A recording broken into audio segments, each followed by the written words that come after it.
Bienvenidos a su programa Respuestas Apologéticas, un espacio en donde desde la razón daremos respuesta a sus dudas sobre la fe. Mi nombre es Dante Urbina, apologista católico, y bueno, voy a acompañarlos en este viaje. Vamos a las preguntas.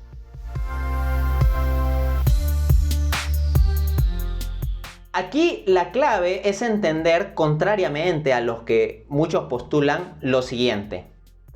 El concebido, el cigoto, no es un ser humano en potencia, es ya un ser humano con potencial, que eventualmente las capacidades y actos propios de la naturaleza humana se vayan desarrollando a lo largo del desenvolvimiento o el desarrollo del cigoto, no quita el hecho que desde el primer momento ya en acto de ser está presente el ser naturaleza humana y por lo tanto la dignidad propia de lo que significa tener la naturaleza humana.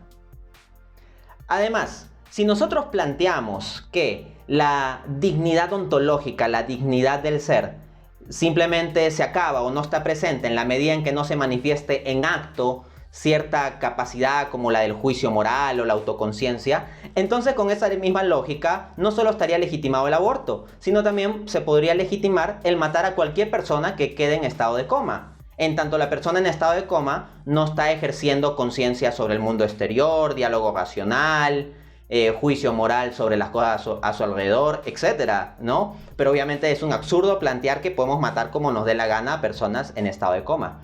Es más, si planteamos que la ausencia de evidencia sobre la manifestación de estas capacidades o la presencia de estas capacidades desplegadas es base suficiente para poder disponer sin más de la vida del concebido, se termina probando demasiado, porque eso mismo implicaría que también se podría matar sin problema a un bebé recién nacido.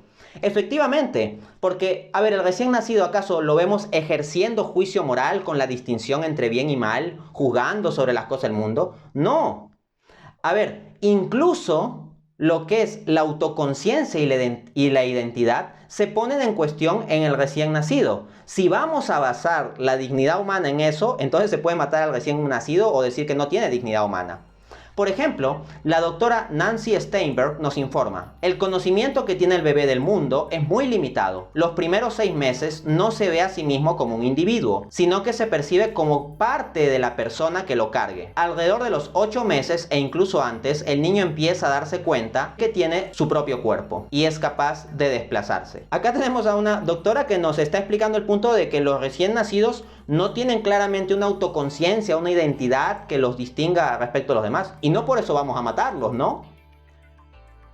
Pero bien, resulta que esto que yo estoy diciendo de que si vamos a considerar solo la dignidad humana en términos de la manifestación de esos actos, que esa lógica pro aborto también implicaría que se maten a bebés recién nacidos, no es una falacia de hombre de paja, sino que existen teóricos que permiten el aborto y que llegan a este tipo de implicancias. Por ejemplo, Ludwig von Mises, economista de la escuela austriaca, dice en su libro La acción humana, abro cita: los seres de ascendencia humana que carecen de la capacidad para actuar no son seres humanos. El recién nacido no es un ser actuante. Fin de cita. ¿Qué se infiere de ahí? Que de acuerdo con las premisas de Mises, entonces el recién nacido no sería un ser humano. Entonces, con las mismas premisas con que se pretende validar el aborto, negando la dignidad ontológica por ciertas cualidades que no se manifiestan por parte del cigoto, pues con la misma lógica aplicamos al recién nacido, lo cual es una locura.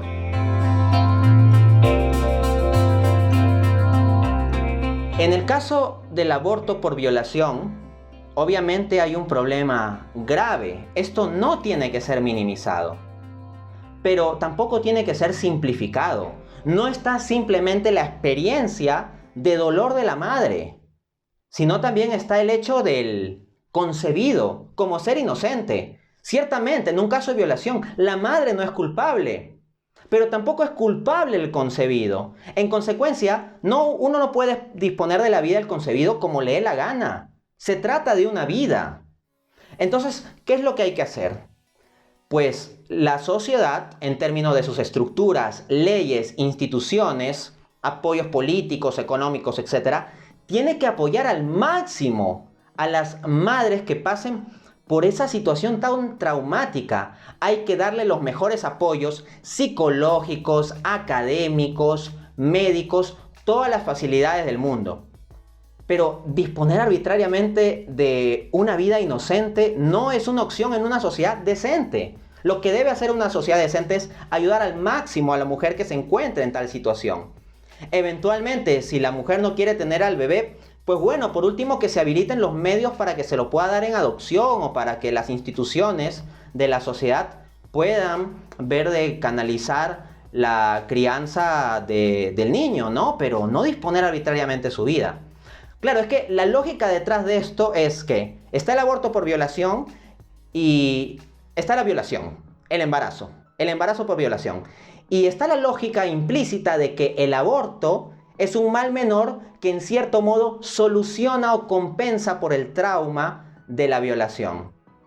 Pero la verdad es que el aborto no desviola a la mujer.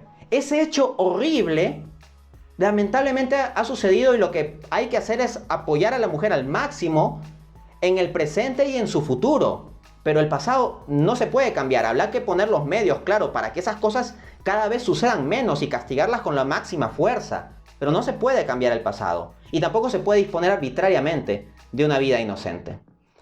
Entonces, en virtud de que el aborto no constituye una máquina del tiempo que hace que la violación no hubiera sucedido, lo que tenemos que analizar es si de verdad el aborto implica como un proceso de generar una compensación respecto de la experiencia mala anterior.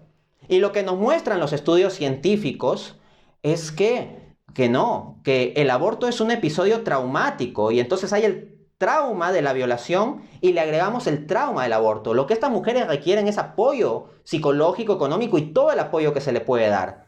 Pero no que se maten ellas a una vida inocente. Eso termina generando más trauma. Si estas mujeres se ven en la situación de abortar es en gran parte porque no encuentran apoyos. Entonces lo que tiene que hacer la sociedad es ver de darle esos apoyos. Muestra de que el aborto trae consecuencias psicológicas y no es que compensa por el daño psicológico, como digo, son estudios científicos. Así, por ejemplo, en la revista académica Psychology and Behavioral Science, encontramos lo siguiente. Se dice describiendo el artículo científico. Este paper analiza un cuestionario aplicada a 306 personas en el contexto de la cultura china. El trauma posaborto está bastante extendido, especialmente dentro de las familias. La cultura china tiende a expresarlo implícitamente, siendo que es fácil para la gente suprimir sus emociones, sobre todo las negativas. No obstante, el trauma psicológico y las emociones reprimidas no desaparecen automáticamente y afectarán la vida de uno e incluso cambiarán su carácter. Si alguien dice que el trauma posaborto es un producto de la sociedad occidental, cristiana, heteropatriarcal, que con sus prejuicios cristianos ha terminado haciendo que las mujeres se sientan culpables, falla el blanco, porque este es un estudio científico realizado en la sociedad china, con mujeres de China, donde pues el cristianismo no tiene una influencia relevante sobre la cultura. Y aún así hay todo este problema del trauma posaborto. El mismo artículo refiere lo siguiente: cada vez más psicoterapeutas están encontrando que el aborto tiene un impacto traumático de largo plazo sobre la salud mental de la mujer. Un estudio sobre el síndrome posaborto encontró que el aborto tenía las siguientes consecuencias para la mujer. 23% tuvo alucinaciones relacionadas con el aborto, 35% percibió la visita del bebé abortado, 54% tuvo pesadillas relacionadas con el aborto, 69% experimentó sentimientos de enloquecimiento, 73% tuvo flashbacks sobre la experiencia de abortar. El aborto no soluciona el trauma psicológico, lo agrava. Entonces, en virtud de que se ama la vida del concebido y se ama también la vida de toda la mujer con su integridad corporal, psicológica y espiritual, es que hay que apoyar la vida en un sentido amplio, apoyando también a estas mujeres en ese proceso difícil, pero no disponiendo arbitrariamente de la vida del inocente.